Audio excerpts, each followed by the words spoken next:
आपलं स्वागत. पाहूयात आजच्या ताज्या घडामोडी. कोल्हापूर जिल्ह्यातील सर्वच कृषी सेवा केंद्रे सोमवार दिनांक 15 जून पासून बेमुदत बंद राहणार. ऑनलाईन खत खरेदी प्रक्रियेमुळे शेतकरी त्रस्त झाला असून सरकारने भूमिका स्पष्ट करावी. Framework for fertiliser sale app सक्तीने लागू केल्यामुळे शेतकरी, कृषी सेवा केंद्र चालक आणि ग्रामीण भागातील शेतकऱ्यांना मोठ्या अडचणींचा सामना करावा लागत आहे. मुख्य समस्या, अनेक शेतकऱ्यांकडे अँड्रॉइड मोबाईल किंवा इंटरनेटची सुविधा नाही. ॲपमध्ये वारंवार तांत्रिक अडचणी, सर्व्हर डाऊन येत असल्याने खत वेळेवर मिळत नाही.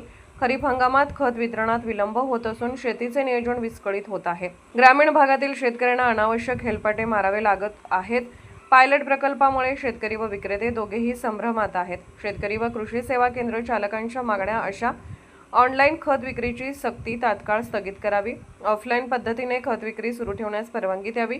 शेतकऱ्यांना त्रास होणार नाही अशी सुलभ आणि व्यवहार्य व्यवस्था लागू करावी. सरकारने या संदर्भात आपली भूमिका तातडीने स्पष्ट करावी. शेतकऱ्यांना त्रास देणारे निर्णय नव्हे तर शेतीला बळ देणारे निर्णय घ्या.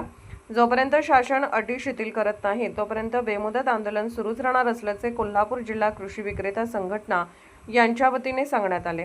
प्रतिनिधी सतीश पाटील. राजकीय, सामाजिक, आर्थिक असा सर्व घडामोडींचा आढावा पाहायला विसरू नका SB न्यूज चॅनल आणि नक्कीच सबस्क्राईब करा.